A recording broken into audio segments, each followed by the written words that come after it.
toujours sur ABK Radio. L'émission, c'est ABK Matin. Didier Kwamo, moi-même et Sidonie Fikak sommes heureux d'être en votre compagnie du lundi au vendredi entre 7 et 10 heures. Nous recevons à l'instant, sous les questions de Sidonie Fikak, Paul Fistan II, psychologue clinicien, doctorant en psychologie. Bonjour, docteur Paul Fistan II, et bienvenue sur ABK Radio. Bonjour madame, bonjour à tous les auditeurs de cette émission. Le 6 janvier 2024, docteur, un responsable de famille et père de 5 enfants, s'est donné la mort dans la ville de Bafoussam. Selon certaines indiscrétions, il gagnait 50 000 francs CFA par mois et était sans salaire depuis 2 mois.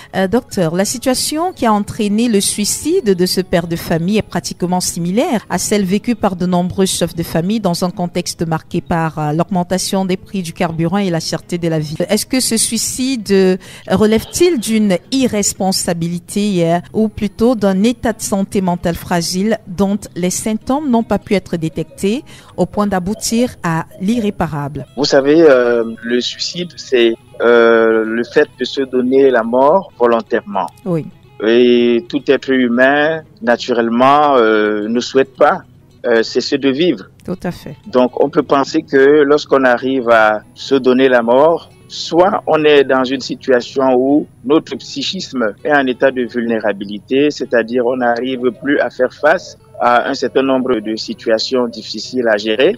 On peut envisager cela, ce qui pourrait être le cas du monsieur dont vous faites allusion. Oui. Mais aussi, il peut arriver qu'on soit dans une maladie mentale véritable sans qu'elle ne soit avérée, oui. Soit parce que la personne n'aurait pas consulté un professionnel de santé mentale, ou alors son entourage n'aurait pas constaté que la personne était déjà en train d'entrer dans une problématique de santé mentale sérieuse. Oui. Donc, il est difficile pour nous ici d'attribuer ce suicide au contexte socio-économique actuel. Oui. Non plus est-ce que c'est un état de fragilité lié au fait qu'il n'avait pas perçu son salaire sur 2 mois ou quelque chose comme ça, ou encore, tout simplement, il s'agirait d'un problème de santé mentale véritable non avéré. Oui. Donc, on ne peut pas véritablement se prononcer avec certitude, mais toutes ces hypothèses que je viens d'évoquer peuvent conduire à une recherche véritable pour comprendre ce qui s'est passé. Malheureusement, il n'est plus là. Docteur Paul Fistan II, certains qualifient les personnes qui se suicident de faibles, et cela m'inspire la question de savoir pourquoi certaines personnes résistent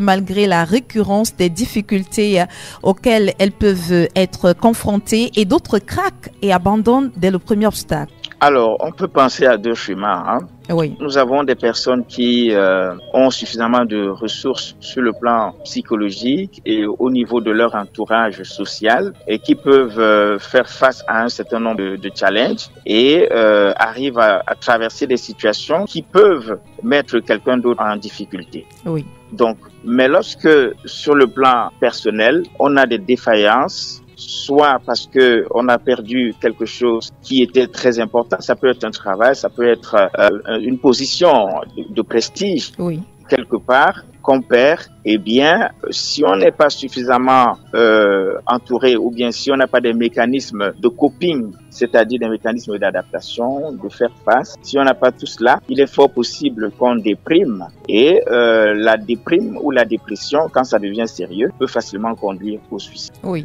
Mais aussi, il y a des personnes qui font des sorties lorsque peut-être elles se retrouvent dans des situations inacceptables pour elles-mêmes, oui. Soit un cas de détournement d'argent, soit un cas d'infidélité d'un des conjoints, ou soit du conjoint ou de la conjointe, oui. Quelque chose d'inacceptable. Alors la personne peut faire une sortie honorable en se donnant la mort. À ce moment-là, on ne peut pas parler de lâcheté, on va parler de courage. Et ça ressemble à ce que les Japonais appellent le harakiri. Oui. Vous comprenez? Donc il y a tellement de choses qui peuvent être derrière l'acte du suicide ou encore de l'autolyse. Oui. Et donc, malheureusement, lorsque le passage à l'acte est fait et que la personne finit par s'en aller, on n'a pas toutes les informations pour pouvoir comprendre véritablement ce qui s'est passé. On a des cas où des gens ont laissé des lettres, oui. Des lettres pour, n'est-ce pas, donner justifier, la raison, oui, justifier, donner la raison pour les raisons pour lesquelles ces personnes-là s'en vont. Ça, par contre, ça peut laisser une possibilité d'analyse plus ou moins objective sur le suicide en question. Oui. Voilà. Docteur Paul Fiston 2, y a-t-il des signes précurseurs qui pourraient alerter les proches des personnes ayant des tendances suicidaires? Si oui, quels sont-ils? Alors, sur le plan clinique, des troubles psychopathologiques qui peuvent conduire au suicide, nous avons, comment on appelle ça, les sujets état limite, ça sont les troubles de la personnalité. Oui. Nous avons les sujets qui font, comment on appelle ça, qui font une dépression majeure. Il y a des cas de troubles bipolaires, c'est des troubles qui très souvent peuvent conduire, disons, qui créent les pensées suicidaires, parce que ça commence par là, des pensées suicidaires et qui, pour vraiment une raison banale, la personne peut faire une autolyse. Alors les signes qu'on peut observer, c'est l'isolement. Quand la personne a tendance à se retirer, à être seule, quand la personne a un discours de culpabilité. Oui. Quand la personne a un discours de culpabilité, et puis quand la personne pleure, regrette, elle demande pardon, elle pleure en demandant pardon. Là, on est vraiment dans la dépression. Oui. Et à ce moment-là, il faut tout faire pour que la personne soit entourée. Oui. Et lorsqu'il y a dans ces pleurs-là, parfois il y a un signe d'alerte. Les pleurs, oui, c'est un signe d'alerte, mais la personne peut faire un message aux personnes qu'elle aime. Elle va dire, par exemple, merci pour tout ce que tu as fait pour moi, tu as toujours été là pour moi. Donc c'est des au revoir aux personnes qu'on aime. Et là, c'est des signes d'alerte. C'est des signes d'alerte. Très souvent, quand la personne commence à le dire, c'est qu'elle a pris déjà une décision dans sa tête que voilà, c'est terminé. Oui. Et voilà, qu'est-ce qui va se passer après?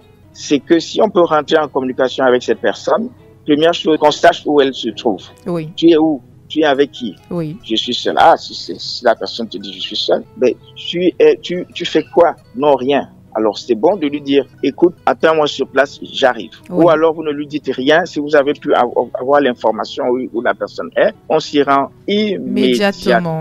Oui. Mais on n'y va pas seul, hein. Oui. On appelle d'autres personnes pour qu'on arrive à contenir la personne et à la sortir de son risque de passage à l'acte. Oui. Mais il y a des personnes que j'ai reçues souvent dans ma patientèle qui disent que j'ai acheté un paquet de médicaments. Oui. Qui disent je vais me trancher la gorge. Donc la personne a déjà le moyen par lequel elle va se suicider, commettre son suicide. Oui. Oui. Donc l'outil est déjà là. Ça peut être des comprimés. Ça peut être un couteau, ça peut être n'importe quoi. Il y en a qui se jettent dans la rue, comme ça, et puis tout est terminé. Ou sur les rails. Oui. Donc, très souvent, si c'est un médecin ou alors un infirmier, la personne va prendre les médicaments. Oui. Si c'est un boucher, il prendra un couteau. Oui. Oui. Si c'est, bref, donc les scénarios sont énormes. Si c'est quelqu'un qui vit autour disons, non loin d'un fleuve, la personne pourrait se jeter dans le fleuve. Oui. Donc, ce sont des éléments qui peuvent nous renseigner, ou bien des éléments de déduction qui peuvent nous amener à stopper, à arrêter la personne avant qu'il ne soit tard. Oui. Docteur Paul Fiston 2, comment ceux qui subissent actuellement une pression psychologique quelconque parce qu'ils sont, par exemple, en chômage technique, sans emploi, sans salaire, exposés à certaines frustrations, à certaines injustices, au rejet et à l'abandon, peuvent reprendre confiance en elles ou encore se reconstruire? Oui, je crois que il y a une question de mindset déjà. Aussi l'histoire de la personne. Vous savez, il y a des gens qui ont eu un parcours très difficile, qui ont connu des traumas, n'est-ce pas, que ce soit au niveau de la famille ou sur le plan professionnel. Ces traumas, lorsque la personne est vraiment, vraiment fragilisée, elle peut dissocier. Oui. Elle peut dissocier et commettre, n'est-ce pas, le pire. Oui. Donc, lorsqu'on a disons, une histoire difficile, il est bien qu'on consulte. Il est bien qu'on consulte lorsqu'on commence à se sentir mal pour que, disons, les expériences traumatogènes soient évacuées. Tout à fait. Du psychisme de la personne, du cerveau de la personne. Oui. C'est important que ça soit évacué. Ça, c'est pour les gens qui ont des traumas parfois multiples ou complexes. Oui. et donc il est nécessaire d'être soigné. Même si la personne n'est pas en train de faire une dépression visible, c'est bien de consulter quand on ne se sent pas bien, consulter un psychologue. Alors, l'autre option, c'est d'être entouré.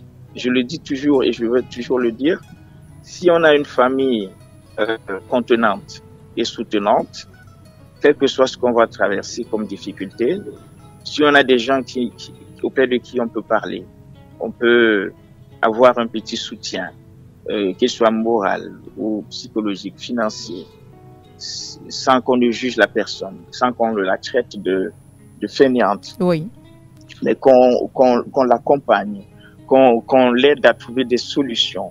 Je pense que cette personne peut traverser la difficulté et être suffisamment résiliente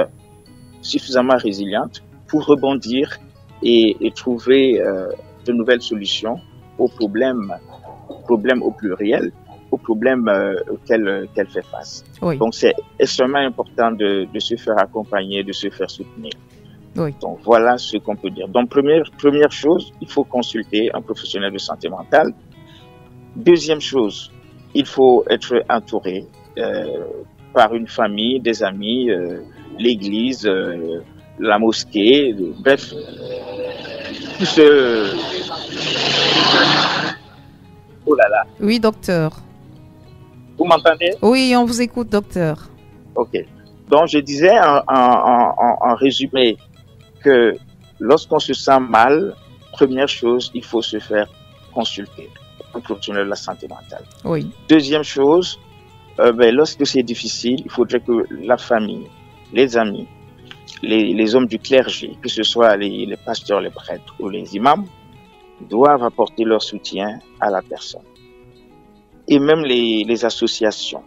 Donc, lorsqu'on mène une vie associative, on peut s'ouvrir, n'est-ce pas, auprès de ses amis et recevoir un soutien, un accompagnement. Moi, je connais quelqu'un qui s'est déplacé du pays et puis est allé chez un proche parent à l'étranger.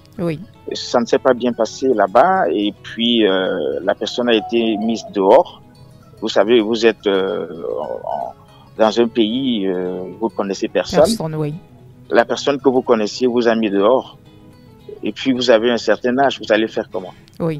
Cette personne a été heureusement acceptée dans une association des personnes d'un certain âge et qui l'ont, parce qu'il y avait une affinité liée à l'âge, on l'a accueilli, on l'a réchauffé, on lui a donné une maison, on lui a donné de quoi survivre au quotidien. Donc vous voyez que les associations aussi jouent un rôle important. Imaginez, cette personne aurait bien pu se suicider. Quand on a le sentiment d'avoir tout perdu et qu'on n'a aucune ressource pour s'en sortir. Donc voilà, entre autres, les différentes possibilités pour permettre à la personne de traverser des situations difficiles et éviter le pire. Merci, docteur Paul Fistan, d'avoir répondu à nos questions. Le temps faisant défaut, nous allons mettre un terme à cet entretien de ce matin à ce niveau. Merci et bonne journée à vous. Excellente journée, merci. Le docteur Paul Fistan, qui reviendra en tant que de besoin. Voilà.